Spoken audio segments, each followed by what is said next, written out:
can't see a thing, so I'm going to assume it's just full of people in here. Thank you. What I'd love to know is how many people are seeing their club size grow? The size of their club. Is it growing? Anyone? Handful? And how many are seeing that club revenue grow? Anyone? That same kind of handful? Great. So how many people are seeing their size and revenue shrink, go down? Okay, so the rest of you is either holding steady or you need more coffee. All right. Well, it's a good thing we're going to unlock some secrets this afternoon and find out how we can really dive into growing our wine club revenue, fortifying customer loyalty, and finding more from our panelists here. I'm Jen Warrington. I'm the glue and partner at Wise. As my job title says, I definitely oversee everything and hold it all together as the glue. For Wise, we are here to help wineries and winery individuals succeed, and we do that through many of these different tactics. And so at the end of the day, we just want everyone to succeed. I just want to do a quick reality check. And I'm curious if we're really doing the most we can do with the resources we have. In other words, are we converting club from the traffic we're actually getting? And according to Wine Business Analytics, not so much. So some of the things that we're seeing is our acquisition is not quite as high as or our acquisition is higher than our retention, so we're not keeping the club members. Another thing to think about by community benchmark is the visitor. This is sort of a quick overview of visitors. We're seeing declines or holding steady. But traffic is not going to get any better, we don't think, for this year. And if our acquisition is dropping, what are we going to do? Wise does a lot of mystery shopping. We've probably done about 6,000 mystery shops over the years. And in the last year, just looking at the benchmarks, when we send our shoppers in and we look at that data, we're seeing that of all the tasting room employees, they will ask for the sale about 76% of the time. So if someone's having a great time, they will self-select. But what we're seeing is most of the time, the tasting room staff will only ask for that sale, and usually it's anything to take home as opposed to something specific. Wine club, what percent of the time do you think we're actually selling wine club? Any guesses? Yeah, it's really sad. It's about 36% of the time. So when our traffic is coming in, we're not converting because we're not talking about the club. So if we're not talking about the club, if your metrics are showing you that you're not getting conversion, that's probably why. We're just not talking about it enough. But enough about me. I'm going to introduce my panelists here. They are the experts. They're going to give you some insights of what they've seen, what they're doing, and give you some information on that. So I'm going to start right here with Justin. Hey everyone, Justin Erb. I'm the Director of Digital Marketing at O'Neill Vintners, responsible for all of our kind of digital consumer, DTC, as well as more and more digital shelf efforts. Previous to being at O'Neill, I spent the better part of a decade over at Gallo helping build up their digital practice as well. Thanks. And April? Hello, everyone. I'm April Enos, and I am the Assistant Wine Club Manager at Farniente Family of Wines. I've been in the hospitality and wine industry for over 10 years. Membership and retention is really where my heart lies. Definitely have that service heart, and I'm very passionate about retaining members and building those relationships, so very happy to be here. Great, thank you. So my first question to my panelists is, what strategies are you using for wine club conversion? So what are you doing? I'm going to go back to you, Justin. Yeah, so we'll get into it. I wanted to use a specific lens to kind of talk about this, because I think there isn't one overarching strategy or approach that works for everyone, right? We all know that. So I know we've heard a lot of conversation around like the next generation of wine consumers and reaching younger wine consumers and how do we pique their interest. So what I'm about to talk about for like the rest of the panel is kind of through that lens. So like how do we go about attracting the next generation of wine consumers into our clubs, into our ecosystem? And I guess essentially the point of view that I have on it is I kind of look outside of wine and look at like what are modern DTC experiences that consumers are used to. It's like a similar thing with shipping, right? Like Amazon set the bar, and now like if you're not doing like what Amazon is doing or what the expectations are, consumers are tuning you out. I think it's a similar thing too with marketing and how we're speaking to younger consumers. If they're used to a certain look and feel across everything else they see in life, but then they come to wine and it's just different, I think that kind of puts them off. So essentially it's just making sure that what we do feels modern, feels fresh. And I think another thing in wine specifically is the energy. We probably have an opportunity to bump up the energy, make everything that we're doing a little bit more exciting. So what I mean by that is, you know, when you're putting out a piece of creative, probably faster cuts, probably a little bit shorter, more focused. Maybe think about the music, and if the music's a little bit higher tempo, things like that. So there's a lot of little things that we can do that I think really changes the look or feel, or, you know, as the next generation of consumers say, the vibe of what we're putting out there. Yeah, strategies that have worked well for us for wine club conversion. We've really looked, you know, definitely taking the demographic that Justin was just speaking to on the hybrid customer. You know, they are interested in purchasing online and joining. So with that, you know, anything from adding a membership to their cart process, experience, just making it easy, kind of, you know, everybody's talking about Amazon and the click to cart and all that. So just adding the membership and that ease of access has shown some great success. Another thing we've started and launched our in-home tasting program, where we invite qualified members, and this can range from the younger generation to the older. And this has shown great success. They have to be qualified members, where we are getting into their areas, coming into their homes, and sharing our story of our winery and our membership with their friends and family. And that is definitely a way that we're reaching out to that demographic and kind of seeing we've actually seen a 10% increase of conversion based on that. Great. Yeah, I'm hearing a lot in the industry more and more about road shows. Shameless plug, there was a new class today that Wise put out on road shows today while this was all happening, but because we're hearing so much in the industry and more about road shows and how to really execute, though, I think it's very profitable if you do it right. So there's definitely some opportunities there. I've also heard of friends of the member, you know, reaching out and getting club members to offer, you know, promotionals, that kind of thing. Mentioning the club in all your outbound emails, just constantly plugging that away. What I like to tell teams when I'm training them to drop sales seeds, talk about the club at least 4 times in that hour experience. And I don't mean it in a pushy way. I mean like, oh, are you club members? Or, oh, you like this wine? It was just in our last shipment. Or, oh, this wine? It's really small production and our club members get it first. It's not pushy, but you're just dropping those seeds throughout the whole experience. Another thing I wanted to mention too is, what are you paying your tasting room staff for getting those clubs? I'm going to put something out there that I'm probably going to get pushback on, but if you think about what that average annual spend is for that club member, if you're not paying your team 10% of that, it's not going to be that important to them. So again, some people are coin operated. That incentive compensation needs to be able to match your business objectives. People will respect what you inspect, so consider what those things look like. Okay, strategies for diving. Strategies for being effective in driving revenue for your wine club. So Justin, I'm going to go back to you. Yeah, so I think one of the things that we think about often is new news.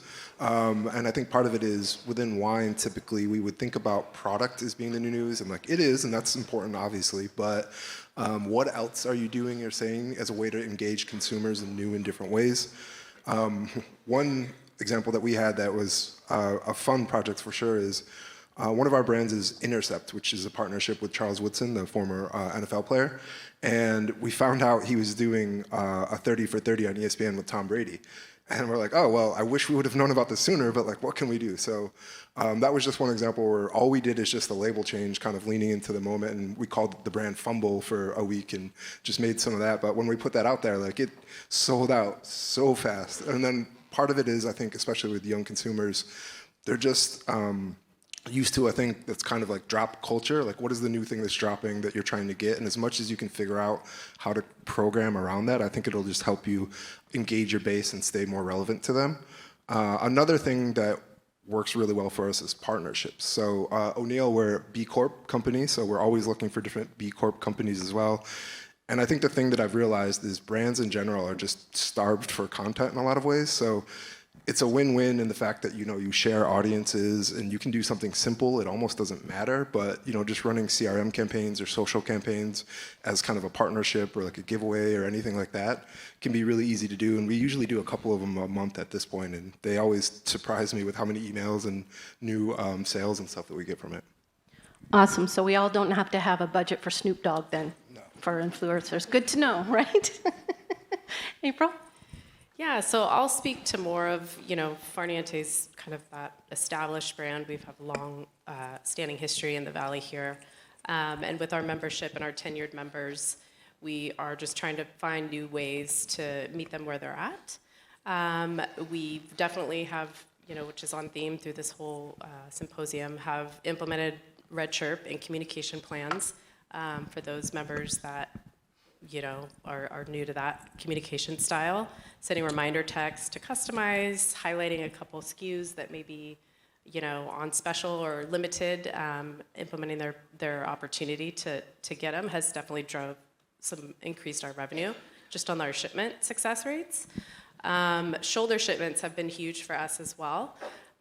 These have proven to be successful in increasing revenue with, you know, just... Sorry, what do you mean by shoulder shipments? Shoulder shipments, so basically the standard allocation we will put to our longstanding members, and then those who join the current membership will change up a SKU and create a whole new shipment with a SKU that has a little bit higher price point, and that'll be their first shipment, and that will kind of take that percentage of new members and generate a higher revenue. Yeah, so that's been really successful in bringing the shipment value up with new joins. Great. So offering, adding to shipment or customizing. We heard in the Red Chirp texting, I think it was Pangloss said that they constantly have even more revenue. They go beyond their goals every time they have a club shipment. So that's great. And just other ways of just putting that in front of your club members. Okay, let's talk benefits. What benefits do you offer that not only attracts new members, but keeps your current club members? So I'm going to start with you, April. Yeah, so we offer a wide range of benefits. A lot of the standards, comp tastings, guest passes. We do work with hotel and resort partners for special discounted rates on local lodging. We do have a exclusive tiered club that has kind of a higher level of benefits. It's only a membership of 150 people, but the benefits are pretty top line. It's, you know, car service for 8 and a catered lunch at the estate. And these are benefits part of being this member in this membership. But, you know, some that have shown great retention have been, you know, and it's kind of, it's that fine line between benefits and loyalty. So, you know, I would say benefits are all that come from that, but the loyalty is, you know, one of the benefits of being a member is being tenured, and after hitting a certain point, you receive comp shipping, or after, you know, a certain tenured point, you get reduced pricing on exclusive member events, and that really has shown to keep them. They want to hit that mark. They want to attend our exclusive marquee events at a special rate. This is a rhetorical question, but Yeah. do you advertise that as part of the benefits? Like if you Yes. stay in this club, Yes. if you're there 5 years, then you get X, Y, and Z? Absolutely. That you drop that carrot? Awesome. Absolutely. You got to dangle the carrot, let them, stay in, want to stay in the club and remain a member with us so that they can get that point and get that benefit. Justin, you take a different angle, especially because you're more digital focused, right? So what are you doing? Well, yes and no, actually. I think the key thing that you were hitting on too is trying to think about it as a consumer journey and really visualizing the kind of key moments along the journey that you want to incentivize them to stay with you for longer. I know I've been a victim of this where I stayed at a club for a long time just to get a handmade knife that I thought was really cool. Was it worth it? But it worked. I was in the club for a while. So yeah, I think as much as what we try to do is just think through, what happens in 3 months, what happens in 6 months, 12 months, etc. Program that, visualize it, make it clear. I think the other thing is really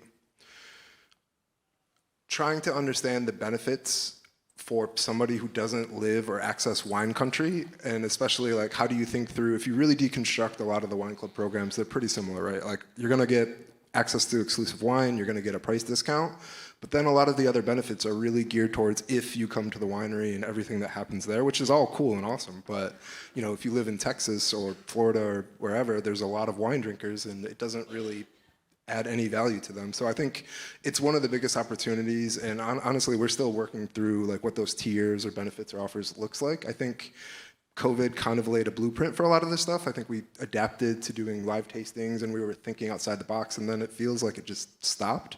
So I guess I would just encourage everybody like maybe go back to that, maybe think through if you want to extend your base. There's a lot of people that want to be in wine clubs. I'm based in Dallas now, and I just know like there's a wine industry, but like it's not the same. And like as much as you could do like a wine dinner or something like that for being part of the club, I think that stuff goes a long way. Right. Yeah, along those lines, some of the things that I hear, like leaning into your brand. What is your brand about? So can you do unique things that you can offer that other wineries aren't doing? Because we all know that the top 5 things that we offer as a benefit, every other winery is pretty much offering something very similar. So what is the one thing that you're going to offer that would be different from somebody else's? There's a statistic that says the average person who belongs to a wine club belongs to multiple. Does anyone want to guess how many they belong to at one time? You guys are good. Yeah, 6. So if they're going to drop one, they'll pick up one. Make sure whatever you're doing in terms of your benefits, it's not your club that they're dropping, or it is yours that they're adding because it's something different that the other ones aren't offering. Okay. We talked a little bit about loyalty program. Did you want to go into any of the like anniversary gifting stuff, or did you pretty much cover it? Yeah, no, I can touch on that. For loyalty, that's another component. We've had a gifting program to our long-standing tenured members. And, once they hit a certain milestone, we've provided these luxurious gifts. And that is something that we have found that they look forward to. I mean, we took a little pause and like restructured it, and we're seeing a huge outreach of, it's almost, we've laid the expectation, like, hey, I've been with you guys for so long, and I just love receiving these gifts, and, they expect it now, and they look forward to it, and we've gotten great feedback on that, and that's something that I think is worth the investment for those that have, invested in your brand and have been with you for a long time. But yeah, that's definitely something that we've worked into our loyalty program that's been very successful. Go ahead. Yeah, I think when it comes to digital, one of the advantages is, you can fail fast or fail safe. And I would just encourage people to figure out within your portfolio or your world, like, whether it's consumer segmentation or you have a club or a property that's not quite as prominent, like experiment a little. There's that saying, keep it simple, stupid. And I definitely fell into the stupid camp when I was trying some stuff before, where I think one thing that I realized is you don't want to make it overly complicated. And I think that's where I was like, oh, we got to do something new and something different. And like, it's true, but consumers aren't always as invested in the club as you are. And I think sometimes when you try to get overly complex with the rewards and how what unlocks another. It just doesn't go anywhere. But so, know your consumer base, know how invested they are in the club, and experiment and try different things and see what outcome you come up with. So along those lines, what are some things that are helping you retain your members? I'll stick with you.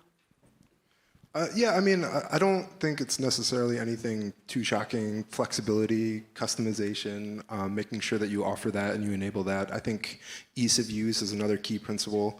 One of the biggest things recently has been being able to let people manage their club membership, like just through text-based, not even having to log in or worry about passwords and stuff like that. So as much as you can keep it easy, flexible, let them customize their experience, that all goes a long way. Yeah, similar for us, skipped, reduced shipments. We really try to have the mindset of a subscription model type membership, but but with more of a white glove service subscription model. So we'll handle all your, pauses, skips, delay of shipment, but on a much more interpersonal instead of just clicking buttons. So we've really tried to implement that within our team that manages our membership. We also do have a retention club that is not advertised, and the qualifications of that, need to be, they have to have a certain LTV, and it allows them to still remain part of the family and be a member with us, still retain those benefits that they do enjoy, but taking a reduced shipment. So like reducing the shipment down by half or once a year. And that's shown great success too, especially in the economical climates that we've recently been exposed to. So, just to build on what you were saying though, I do think having that mindset of belonging to something or the white glove service is the superpower that wine has always had. And as much as we can bring that into the digital world, because a lot of other DTC, CPG brands, they've never thought like that. Their services aren't anywhere near what the wine industry has. So we definitely don't want to lose that and bring that over into the digital space as much as you can. That is another way to really differentiate our industry and our clubs as belonging to something versus a subscription. I'm just seeing some of the questions coming in. So on the tenure conversation, what are the milestones that you typically, like your anniversary gifts or anything like that? Sure. So we have it tiered out as 2 years and under, 5 years, and 10 plus. And at those levels, it's just more exquisite of a gift, maybe a Got decanter. any examples of those great gifts? Yeah, like maybe we all want to join your club. A logoed Riedel decanter. We work with a great local company and support, and they make these wine-guided gifts, like a Duran that's, like really nice, not just the wine key or a coaster. I mean, I know we all are excited about those, but really creative, thought-out gifts that kind of bring it back to wine, but are useful and valuable, and really make an impression on the member to make them think, wow, they've really thought this through. They've really put thought into this gift and value me as a member. So just kind of tiering it out, kind of start small and work our way up to the higher value gifts. Great. Yeah. Yeah, and I think just building on that, well, one, we're definitely not as mature as you guys because of if I can get them 1.5 years, 2 years, I'm happy. So I have to work towards that. I think putting the specific gifts aside, the key thing is really how does the gift tie into your story? And going back to that knife thing, part of the reason I wanted it is because it's such a cool story that tied in with what they're doing, and when they have people over, they just want to tell stories about why they're drinking this wine, what they have. So as much as the gifts tie into the story, I think that helps unlock and really want people to want it. Great. And then in terms of cancellation, do you each offer that online? Can people cancel from your clubs online, or how do you manage that? Okay, let's go. For us, it's. And skips. Yeah, skips usually come in through email or online request. It's not as easy as clicking a button and skipping and then confirmed skip. They really have to talk to a person. And I think the value there is that we can kind of work with them to make it that white glove service, not just clicking a button and they can walk away. It's more like, well, how can we as a team, we as a winery, take that extra step to make sure you're really getting what your desired, whether it's a skip or canceling. Canceling too, they have to submit a form, which we then do an outreach to them to kind of walk through the reasons and offer up options that may be better suited for their needs before they cancel altogether. So saying goodbye is hard to do. So how many of you call them ex-club members? Because I'm going to wipe that from your vocabulary now. Let's call them alumni, okay? Because they might have quit your club, but they haven't quit your brands. They've just graduated on. So do you have an alumni program, April?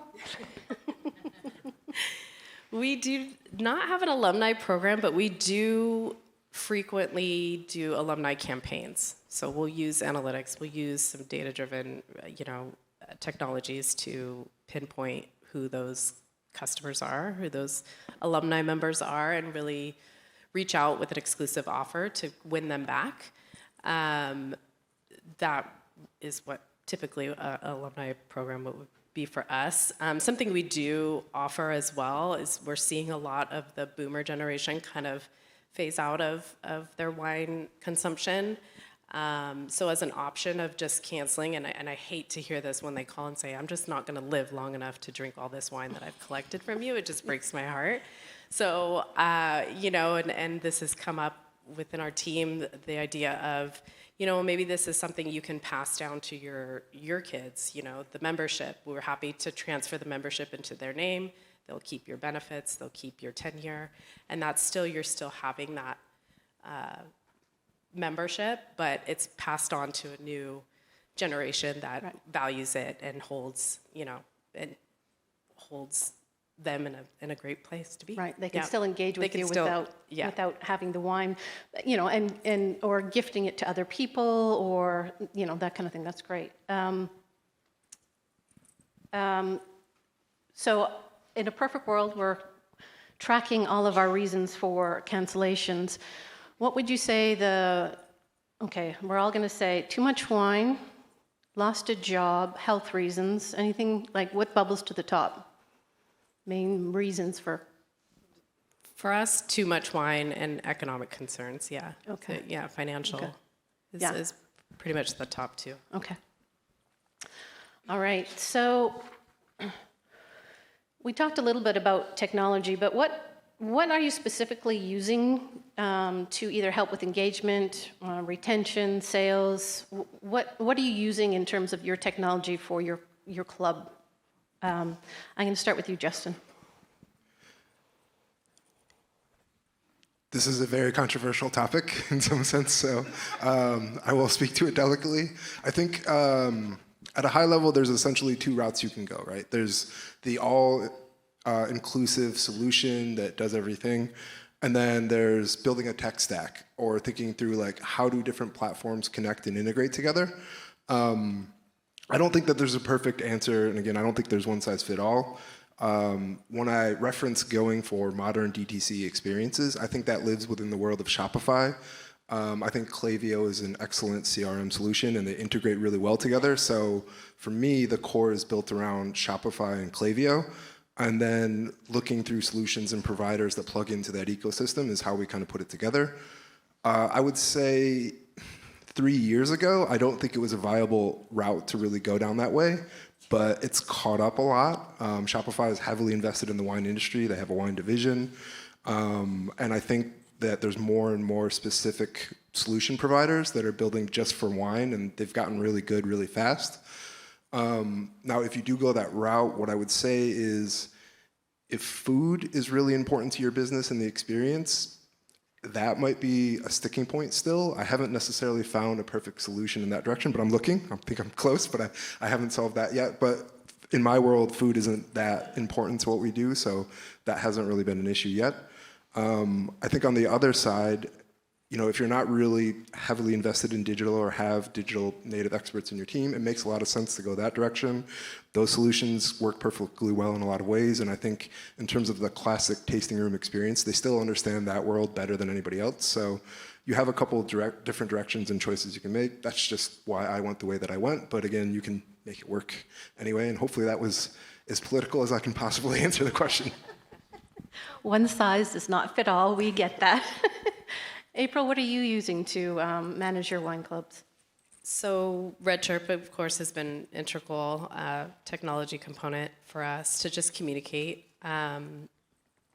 We also use Help Scout, which is a communal inbox that is very helpful because it really is a platform that you can manage and really provide that white glove service by not everybody responding at once. It just organizationally really helps. Yeah, and I mean, I can't speak enough about Enolytics. There's so much to do, so much to dissect with data on that. Anything from, members at risk to, your hybrid models and whatnot. Yeah, so regardless of what technology you're using, whether it's Enolytics or WinePulse or whatever it is, or if you're not, the good old spreadsheet, that works too. So if there's a way that you can track it and monitor it, then obviously we're winning. So speaking of that, metrics and resources, what are you doing in terms of any kind of metrics, any kind of how are you listening to your club members, any kind of feedback? What are you using? I'm going to start with you, Justin. I think on the topic of metrics too, what you did reference is true. There is a lot, and especially once you get tapped in and set up, there's a lot of things you can look at. But I think the best thing you can possibly do is to put pressure on those metrics, and if you can, try to isolate a hero metric. Because I think what you will find is if you have a lot of dashboards and things that you can look at, you can always tell a positive story in way, shape, or form. Like, oh, well, traffic's down, but this metric is up, so things are good. So as much Silver as you, linings. yeah, but I mean, as much as you can, before you get into it, what is the thing that you have to absolutely get right, that if you get right, everything else should take care of itself? So for instance, tasting room, one of the things that we're obsessed with is traffic and just constantly driving traffic to the tasting rooms, because we know if we just get people in there, we'll convert, we're good. So that's the only thing we talk about sometimes is just how are we doing the traffic and et cetera. On the kind of more virtual DTC space, I'll look at repeat purchase rate, just knowing, if I keep enough of the consumers coming back and build up the base, everything else will be fine, and I'm spending what I'm spending, but as long as I'm keeping people coming back, things are good. Obviously, you will have to look at a lot more metrics in general, but I think the way that I treat those is you have your hero metrics and then you have diagnostic metrics. So there's a whole conversation around is the funnel still a thing or not, but I think, or a consumer journey isn't linear, but if you do put things into a funnel and use it as a diagnostic tool, what it allows you to do is say all right, well, I know I'm supposed to have X number of traffic or visits to my websites. Did I hit that number, yes or no? If yes, go down. I know I'm supposed to convert a certain percentage of people. Did I do that, yes or no? If no, then you dig in, and that's why you look at more metrics. But in general, having metrics that matter more than others, I think will help you exponentially more so than just looking at everything equally. And April, we had talked a little bit about your annual surveys. Yes, big supporter of annual surveys. Not surveys when you feel like things are going down the tube. Make it annually, stick to it so that it's expected. And yeah, we've found great results and feedback from our members. And we've really kind of moved the questions around over the years to really kind of dissect and get into the nitty-gritty of what they're looking for. And we've already had big successes with the results of those surveys. Great. Just remember, people will respect what you inspect, so if we're keeping track and sharing it, it's one way to keep the needle moving. Okay, so if nothing else, what is one thing you hope the attendees walk away from this conversation in terms of retention and just wine club in specifically? April, I'll go to you first. Yeah, I mean, a lot of talking about data, don't be afraid to dig into the data and use those tools. They can really pinpoint areas of opportunity. They didn't have the level of technology available that they do now back, 10 years ago. So we have all these great resources. Use it to your advantage. You can really, really do a lot with it. And just find creative ways that work within your winery. Not every winery is at the scale of, where we are, but there are ways to take everything we've kind of discussed today and apply it to your own operation. And I hope people have found a way to do that. What do you use for surveys? SurveyMonkey, something else? SurveyMonkey? Yes, SurveyMonkey. Okay. And any kind of questions you ask on that member survey? Anything that you keep year over year, or what do you change things up? Yeah, we ask them to rate in level of importance what benefits they found the most valuable, and we've found that surprisingly in-market events was such a high draw. They really want access to us in their hometowns, and so we've listened, and last year we've implemented multiple in-market events across the country, and we're finding, again, great success, and also more events to attend at the winery. They want to get the value out of their membership. They want to feel like they have options, not just 2 events a year to where they have to wait all year to go to. They want more options, more casual style events to go to, not just our big marquee. They want just kind of to feel valued and feel like they can pop into the winery for a special occasion. So we've definitely implemented more kind of in between our marquee events, just more accessible events. And that was really what stood out for them. Great. Justin? One key thing? I'll break your question a little bit, because I think I would be remiss if I didn't bring up, we didn't talk about mobile, but especially from a digital perspective, mobile is maybe not everything, but like almost everything. If you're looking at your traffic, it's shocking how much is happening on mobile. So definitely make sure that you have a great mobile experience. Not that's just easy to use, but enjoyable to use, that people like don't get frustrated using it. So I would definitely say be mindful of mobile and making sure that you're highly thinking about that. And then I think the last thing is, again, energy. Just try to think about, there's so much competition for time and everything that's happening in the world. If you're not making what you're putting out there enjoyable, if the energy isn't up a little bit, I think people tune it out more and more. So just be mindful of what your communications are coming off like, and are they going to put people to sleep or like bring them to the table, if you will. I love it. There was a question too for you, Justin, about pain points with your team in terms of the stack deck that you've chosen. Is there any pushback with that? And then maybe on the audience side, like, what are you doing to solve those pain points? There's always pushback. I think some of the biggest things still to work through is really the tasting room experience. And I think we've come a long way in the Shopify ecosystem with POS. Reservations is another one where if you go the talk route, it's great, but sometimes it's really hard to integrate deeply and it feels disconnected. So there's some solutions that we're exploring now that deeply integrate into the Shopify POS, which I think helps unlock a lot of it. But a lot of this is like pretty new, so it hasn't existed for a while. But the tasting room experience, and like I said, with food, if anybody has a solution for food, let me know, because I'm still searching for that. But reservations, I think, is one that is in much better shape now than it's been. But typically, it's that tasting room environment that I said, like the isolated, if you go the other direction of the isolated platforms, they have those in pretty good shape for the most part. Great. For me, it's not going to be any surprise, but the one thing I would hope you'll take away is thinking about how you're training your teams. Because again, if we're not talking about it in the tasting room where we're getting most of our traffic, if we're not doing a good job with our presentation online, we're having a harder time converting. So definitely training. And there was a question about communicating effectively to drive sales for customers of different demographics.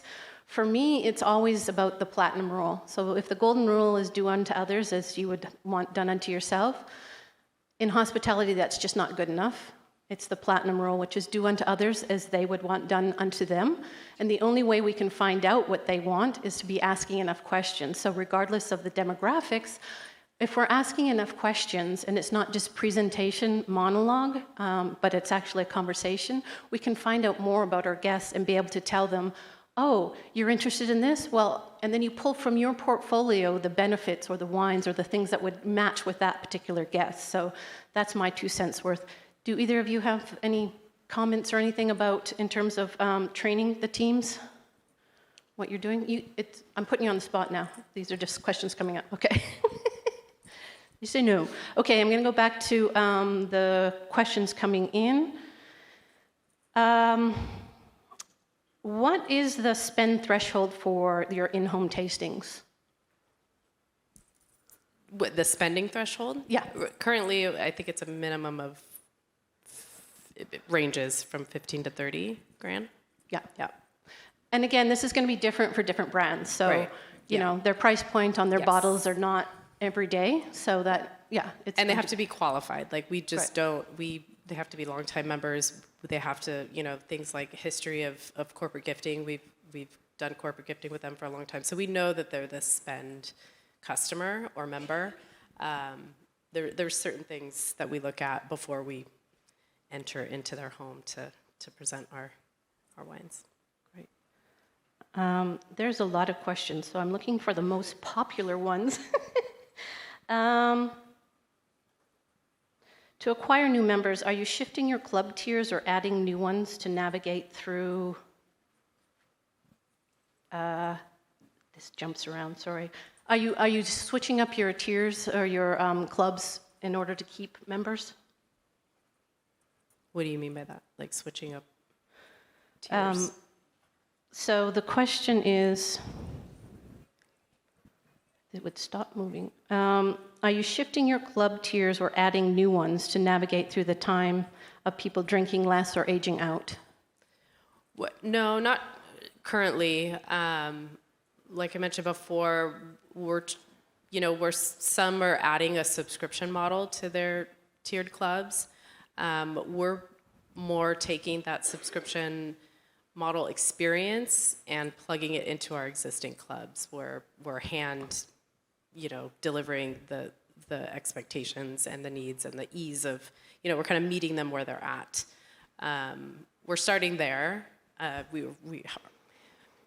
Us personally, we have a lot of clubs. I would not want to add another currently. So we're just working with what we have, and I think how we can, level that up before switching things around and to cater to that. And that exclusive club that we added, I want to say in 2020, with just a cap of 150 members, that was kind of what we did back then, and just created this high-level tier of benefits and expectations. That has been really successful as well. Yeah, I would just build, I think making things flexible and customized, I think goes a long ways to not having to necessarily invent net new tiers or levels, but as long as you inject that into everything you're doing, I think that goes a long way to helping and keeping people around. Great. Okay, we have 1 minute left. I'm seeing anything else you want to add or anything else we haven't covered before I randomly ask you a question that you're not ready for? Did you want me to talk on the influencer stuff? Yeah, you did a little bit, but yeah. you can do more for sure. So, You've got 30 seconds, go. Got it. One of the ways that we're bringing new people into the tasting rooms, into our club environment, is leveraging influencers, but not necessarily A-list influencers, micro, regionalized influencers. There's a lot of platforms now, if you do research and come across influencer platforms, which helps you scale. So like, for instance, I was telling them last August for Earth Month, one of our brands, we did, I think it's the most influencers in a wine campaign, but I can't quantify that yet, but I'm going to take it. Anyways, we worked with 50 influencers last April for one brand for an Earth Month campaign at the same time, which is too many for the record.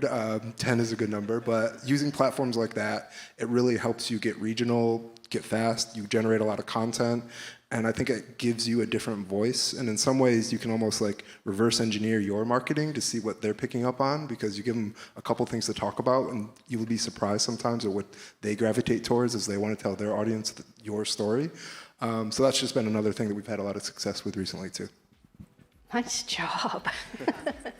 So I will take that and wrap it up. I want to thank my panelists for your time and energy and great insights. Thank you all for listening, and thanks, Win, for having us.